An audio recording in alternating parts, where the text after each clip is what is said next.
I mean, if you look at the Universal Declaration of Human Rights, there's a few people who commented on my disapproval of the Universal Declaration of Human Rights, missing the point that the issue that I was bringing up in that interview was the audacity of taking it upon yourselves to decide for all of humanity what their rights were.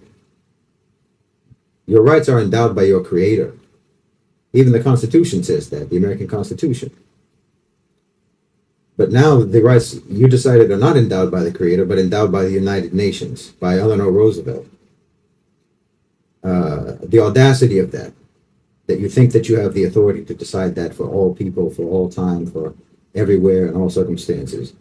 That was the point that I was making there. But I mean, even if you look at the rights, at the various articles in the Universal Declaration of Human Rights, it reads like, if you're looking at it in the context of history, the Universal Declaration of Rights reads like a misbehaving student who is writing on the chalkboard his performative penance for all of the things that he did, that he's supposed to list all of the things that he did, and that he promises everyone he's never going to do again.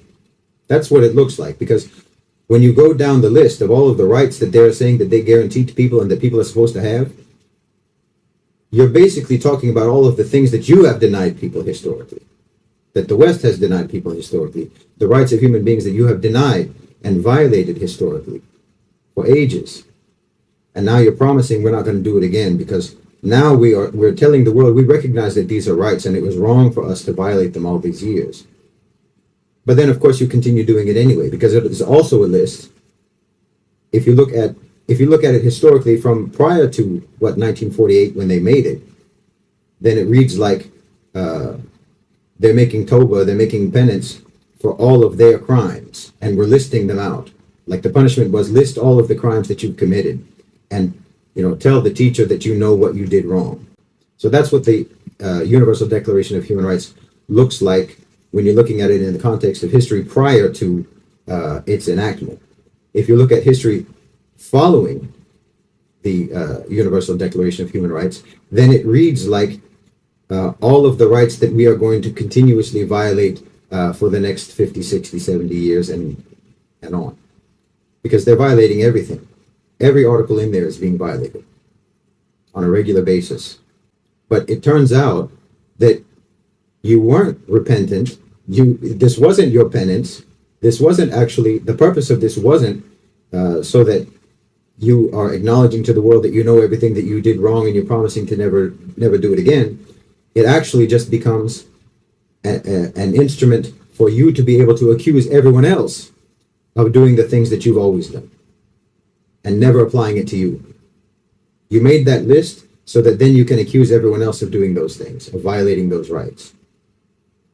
And you never apply it to yourselves. When's the last time you saw a European country being accused of violating the Universal Declaration of Human Rights? When's the last time you saw America being accused of violating the Universal Declaration of Human Rights?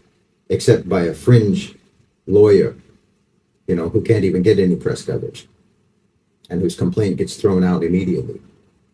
But you violate them all the time. The West violates them all the time. But it became a document of coercion. It became an instrument of coercion for the global South, for the Muslim world, for Asia, for Latin America, for Africa. It just became an instrument of coercion to try to subvert and subjugate nations in the global South, subjugate and subordinate their and usurp their sovereignty. It became an implicit accusation that we understand human rights and you don't. I mean, like, for example, take Malaysia. They have human rights groups. They have their own domestic human rights organizations.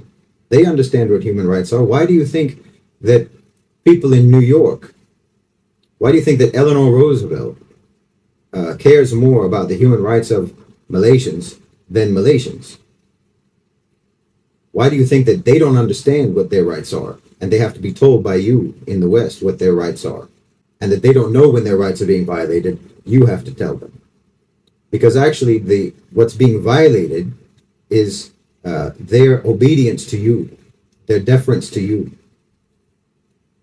What they're losing is your approval for one reason or another, which is usually because they're exercising some degree of sovereignty in their country. And they're defining for themselves what their rights are. The audacity of them, that they can decide for themselves what the rights of their people should be. Because there's an implicit accusation and allegation against every country and every government in the global south that they don't care about their people, that they don't care about human rights. Because if you don't follow the Declaration of Human Rights, the Universal Declaration of Human Rights, or you don't submit to that, not just to that, but to your particular interpretation of what those rights actually include.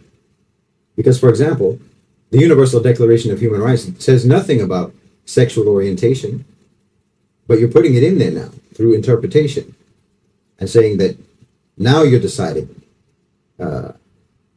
retroactively that it includes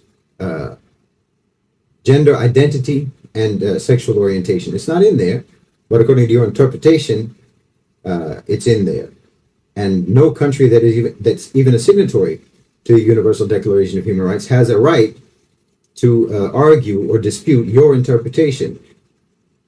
This is why there's a problem with that. But again, this is why also the entire Universal Declaration of Human Rights is based on that aspirational, idealistic, utopian concept of values.